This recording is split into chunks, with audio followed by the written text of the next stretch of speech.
Bienvenidas, buenas noches, gracias por sintonizar Brotes Verdes como cada martes acá en la pantalla de C5N. Es un mundo hostil más que picante. Es un mundo realmente en guerra. Venía hostil ya con la pandemia, claro, la pospandemia lo desigualó todavía más, pero ahora la guerra lo convirtió en un planeta con una economía realmente irrespirable. Donde sea que pares acá el globo, te vas a encontrar con tensiones, insatisfacciones, revoluciones, con momentos de muchísima tensión. Hoy, por ejemplo, fue 20 de diciembre en Sri Lanka. Claro, no fue 20 de diciembre, es julio, igual que acá, pero hace un ratito, esto que pasó el fin de semana, el copamiento de la mansión presidencial, se convirtió en la huida, el escape del presidente Gotabaya Rajapaksa. Hace un par de horas nada más, ya era miércoles y huyó en un avión militar este hombre de 73 años que venía gobernando con su familia desde hace ya décadas.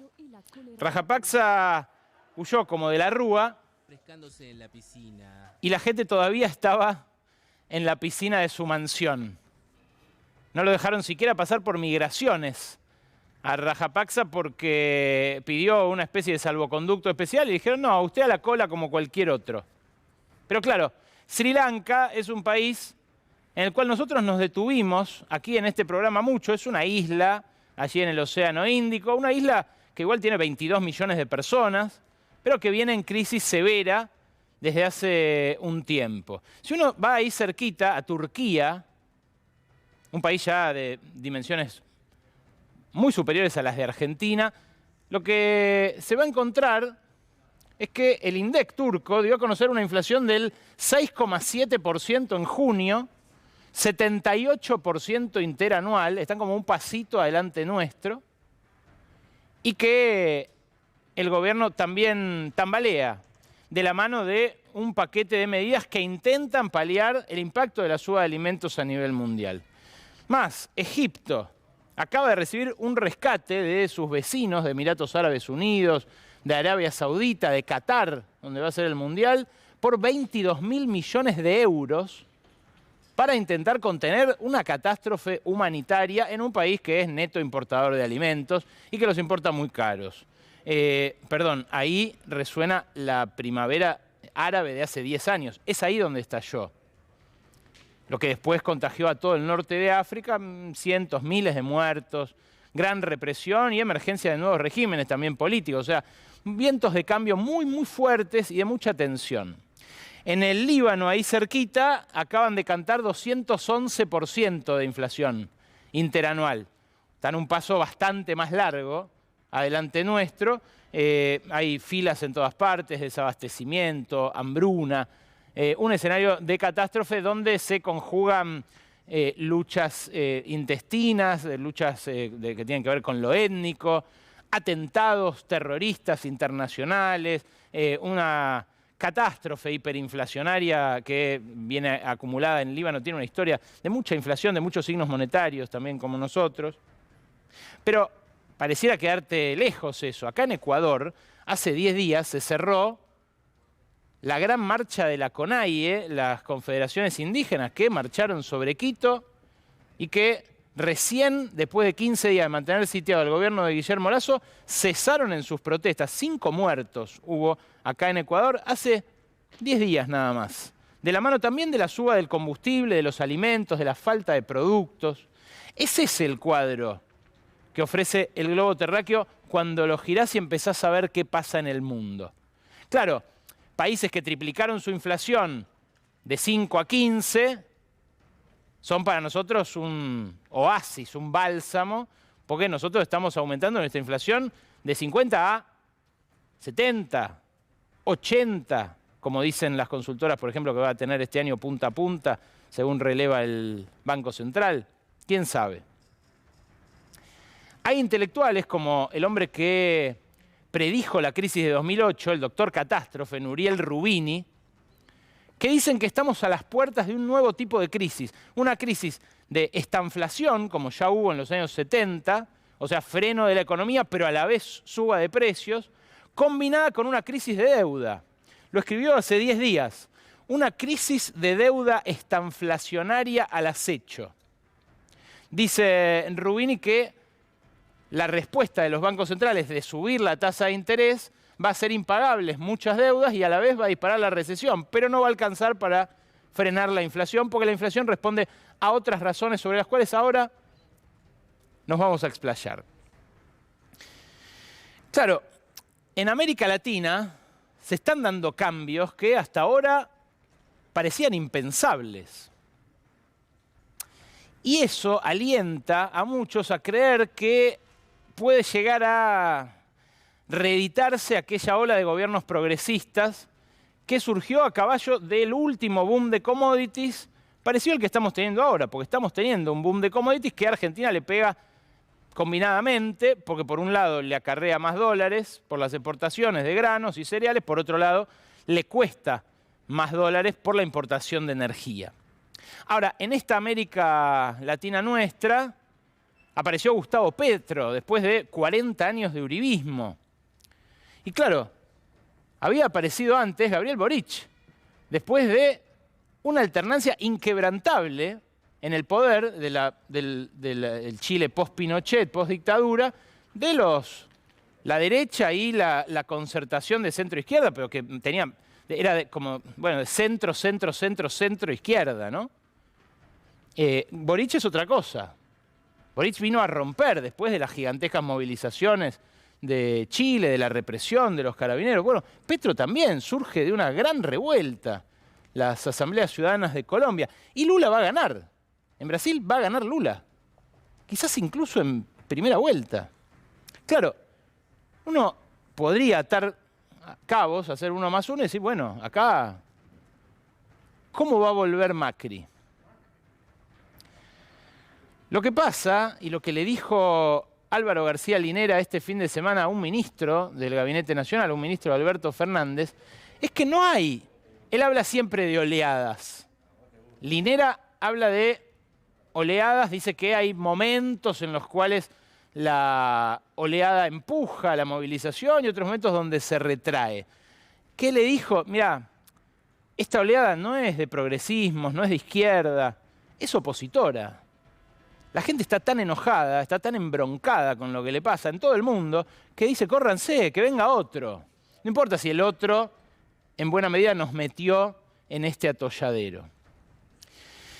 Y claro, ahí es donde se inscribe el anuncio de este paquete de ajuste ortodoxo, fondo monetarista, que hizo la ministra Silvina Batakis ayer lunes por la mañana, apenas asumió.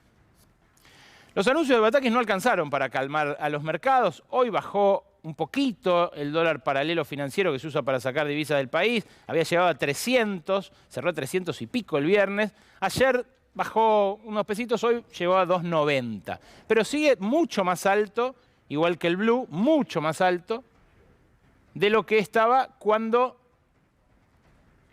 Martín Guzmán todavía no había renunciado. Claro, lo que se pregunta el mercado es qué dice Cristina Fernández de Kirchner, que todavía no hizo ni un tuit, ni una declaración, ni una mención en su discurso del viernes, y que recién hoy avaló una foto entre Batakis y Guado de Pedro. Pero la foto de Cristina con Batakis es lo que exige ahora el mercado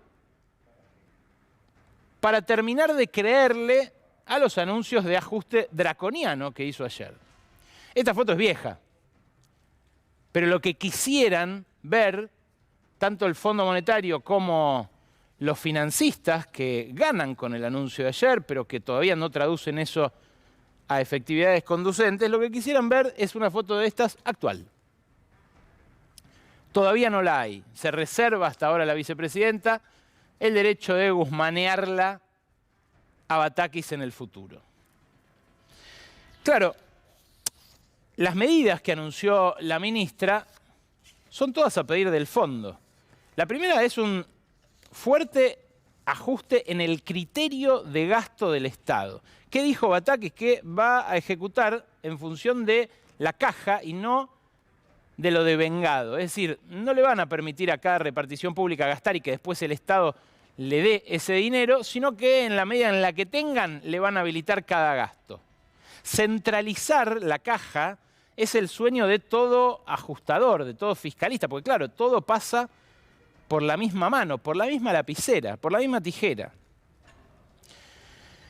Fíjate lo que pasó con el gasto durante este primer semestre, durante el último semestre de Guzmán, que el año pasado, a principios de año, había ajustado fuerte el gasto y que liberó recién, después de las elecciones, cerca de las elecciones, las partidas que había pisado durante mucho tiempo. En esta primera mitad del año, Guzmán le prometió un ajuste al Fondo Monetario que no hizo. Por eso, Kristalina Georgieva, cuando dio un reportaje la semana pasada, dijo: tienen que tomar medidas dolorosas. Lo que tenía en la mente Georgieva cuando decía esto es el cuadro de gasto del primer semestre. ¿Qué es esto? El gasto público real entre enero y mayo, los primeros 5 meses del año, aumentó 14.2%. Esto en términos reales, o sea, 14 puntos por encima de la inflación. ¿Qué lo impulsó? Los subsidios. Los subsidios volaron violentamente. Están insumiendo 2.000 millones de dólares por mes y los van a seguir insumiendo en julio y también en agosto porque la segmentación, hoy terminó de saberse, va a ocurrir, pero más hacia fin de año. Después de septiembre, octubre, cuando ya los gastos de importación de gas igual iban a empezar a menguar. Ahora, ¿dónde exige ajuste Georgieva? Exige ajuste acá, que no va a ser este año, entonces va a exigir ajuste en todo lo demás. En los subsidios al transporte, esto implica suba de tarifa, suba del boleto de colectivo, baja del salario, porque subir el transporte es siempre y en todo momento una baja del salario para los que se tienen que mover de un lado al otro. Gasto de capital, que es obras de infraestructura, también va a ser severamente restringido y ahora además habilitado de a cuentagotas en función de esta base caja. Lo que nunca puede faltar, el ajuste en las jubilaciones. Vaya a saber de qué modo, recortando qué adicionales, porque claro, la movilidad jubilatoria está ahí, pero hubo complementos en el pasado que pueden no darse. Y los salarios públicos, que, bueno, ya perdieron mucho con Macri y que ahora tampoco pareciera van a recuperar o van a ganar. Lo segundo que prometió Batakis es un apretón monetario, una fuerte suba de la tasa de interés que en términos macroeconómicos puede ser necesario para equilibrar determinadas cuentas de la cantidad de dinero, de la demanda de dinero, pero que en los hechos y en términos de economía política, o sea, en términos distributivos, es más plata para los bancos. Lo que te mostré antes es menos plata para jubilaciones, menos plata para obra pública, menos plata para salud, menos plata para educación. Subir la tasa de interés es más plata para los bancos. Y ahí empieza a crujir un poco el discurso que me imagino querrá enarbolar el gobierno para aspirar a una reelección o, bueno, a que no vuelva ese gobierno que tanto daño hizo y que tanto recortó los ingresos como fue el de Mauricio Macri. Lo tercero que anunció Batakis es un congelamiento de la planta de empleados de los organismos descentralizados del Estado. Ya estaba congelada la planta del Estado como administración central. La verdad que no estaban contratando a lo loco. Hay más o menos unas 470.000, 480.000 personas en la planta de la Administración Pública Nacional y Alberto Fernández, desde que asumió, la engrosó en un poquitito menos de 10.000. De eso, 700 son empleados del Hospital Posadas, que es un hospital bajo la égida nacional y que, enhorabuena, que incorporó profesionales y técnicos porque tuvimos una pandemia. 2.000 y pico son de los trenes, que tenían muchos precarizados que incorporaron y que además rehabilitaron ramales. Después hay en el correo muchos, pero la mayoría son en fuerzas de seguridad y fuerzas armadas. O sea, no hay mucho que restringir ahí. Es una promesa, un credo de fe déficit cero, digamos, un credo de fe, como dijo la ministra, creo en el equilibrio fiscal. La verdad que no es una cuestión de creer, es una cuestión de tomar decisiones que, bueno, benefician a unos y perjudican a otros. Lo cuarto, que es interesante, es la centralización de las valuaciones de los inmuebles, las valuaciones fiscales. ¿Por qué digo que es interesante? Bueno, porque puede permitir empezar a cobrar más impuestos a gente que paga menos de lo que corresponde, porque el valor fiscal es un valor trucho, es algo que no existe en ningún lugar del mundo, la evaluación fiscal tan inferior a la evaluación de mercado. Esto beneficia a los ricos, obviamente, que somos, los que tenemos una vivienda propia, por ejemplo, privilegiados en un país donde cada vez menos gente puede aspirar a esto. Imagínate lo que beneficia al que tiene 20 inmuebles, 30 inmuebles, al que tiene grandes campos.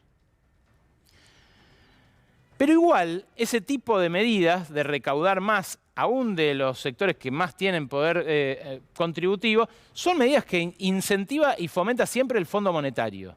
O sea, el de Batakis, aún en su aderezo, si se quiere, progresivo, que fue esto del revalúo inmobiliario, tiene un enfoque fiscalista puro y duro, un enfoque 100% para los oídos del Fondo Monetario.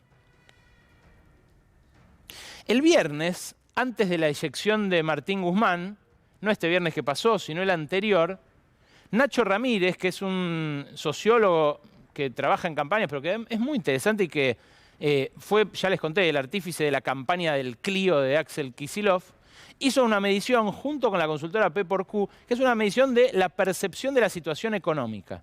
Y en ese momento ya la gente la veía para el traste, antes del fin de semana ese de zafarrancho guzmaniano. Fíjate, la percepción de la gente que encuestó Ramírez para su consultora RAM junto con P4Q, 82% de la gente percibió una situación mala o muy mala. Más de la mitad muy mala. Solo el 15% percibió una situación buena. Incluso entre los votantes del Frente de Todos, la percepción es que la economía anda muy mal. El poder adquisitivo de cada uno lo percibían muy deteriorado. Y esto, la verdad que también se ve nítidamente. El 74% de la gente respondió que disminuyó en los últimos 3 meses su poder adquisitivo. El 20% dijo que se mantuvo igual y solo el 4% dijo que creció. Y respecto de la prestancia o las posibilidades que tiene el gobierno para responder a esta crisis, las respuestas también son lapidarias. Sobre si el gobierno está en condiciones de ser eficaz contra la inflación, las respuestas son estas. 69% dice que sigue un camino equivocado y que no va a conseguir bajar la inflación. 18% la aprueba y el 13% no sabe. La percepción hoy debe ser peor que esto, porque ese fin de semana de furia le agregó caos a la economía y derivó en un cuadro de precios todavía más angustiante. Fíjate, hoy la situación objetiva, no la percibida, es esta. Esto es lo que mide como inflación semanal la consultora LCG. Esto lo difundió el sábado, después de computar toda la primera semana de julio. Fíjate, estas son las inflaciones semanales de alimentos y bebidas. La más alta hasta ahora, este año, fue aquella, marzo, cuarta semana, apenas estalló la guerra de Ucrania. ¿Recuerdan, no? La guerra contra la inflación, que, bueno, cuando arrancó ya le habían bajado un par de tanques por anunciarla 4 días antes. Después de eso vino la primera de junio, que fue de 2,8. Todas las demás fueron altas, pero la que destaca es la primera. Y ahora la primera de julio, o sea, la semana pasada, que marcó 2,5 solamente en una semana en alimentos y bebidas.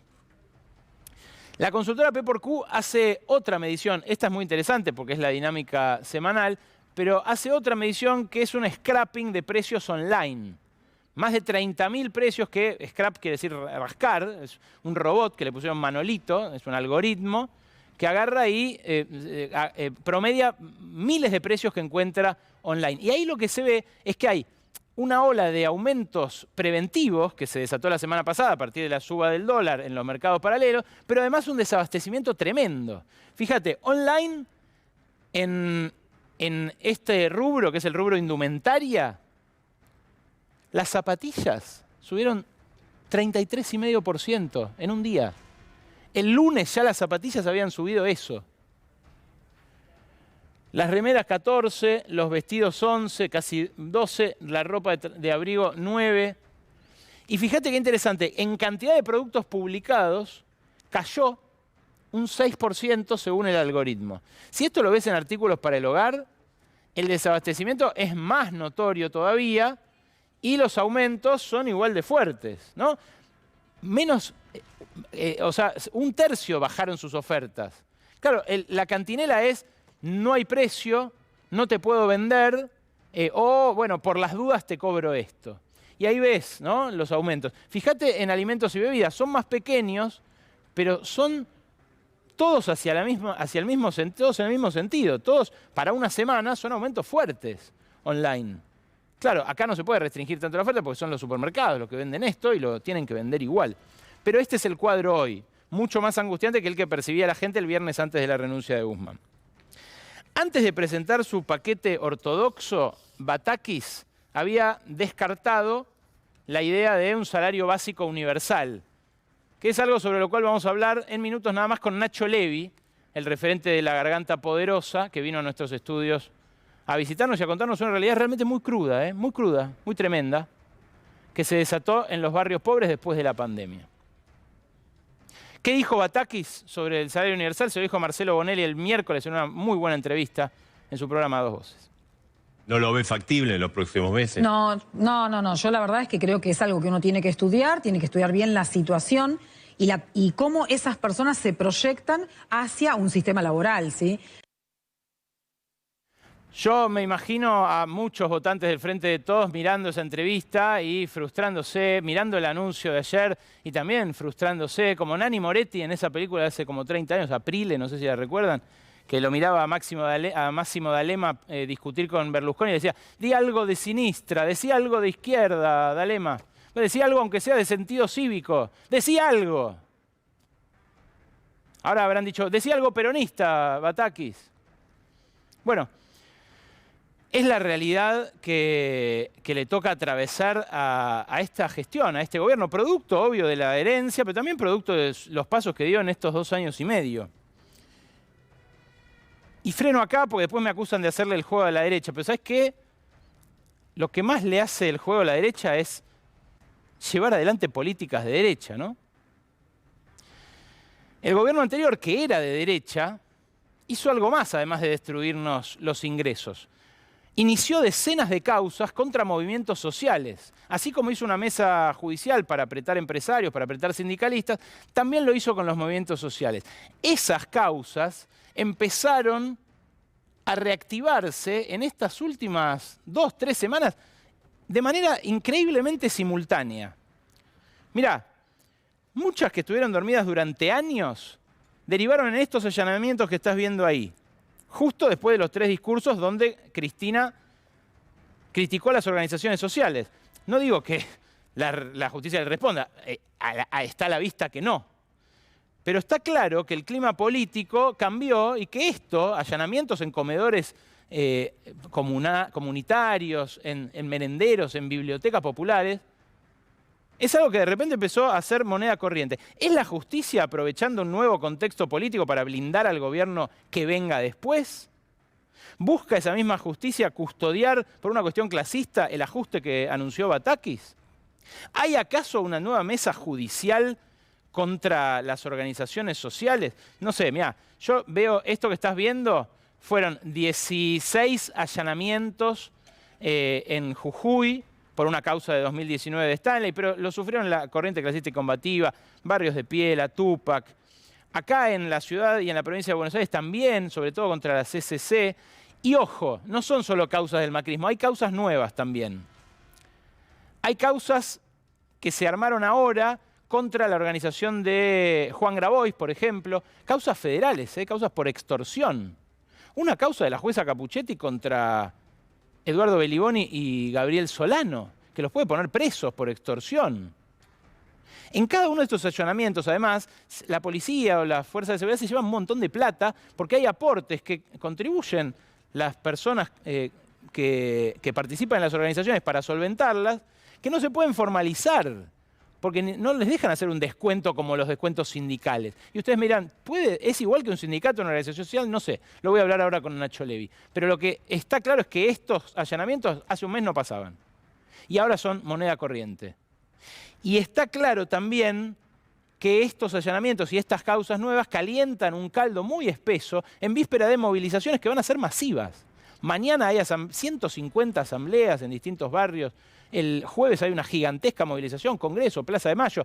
Militantes que forman parte del Frente de Todos y otros que no, que son opositores, que confluyen ante esto. Y la semana que viene puede haber una gigantesca directamente por el salario universal. Lo que no aparecen en este contexto son soluciones acordes a los nuevos problemas, soluciones nuevas para los nuevos problemas que atraviesa la Argentina y el mundo. Porque en el mundo, fíjate esta placa, en el mundo esa inflación que te decía recorre el globo, es una inflación que no tiene las mismas causas de siempre. Esto lo estudió el Economic Policy Institute.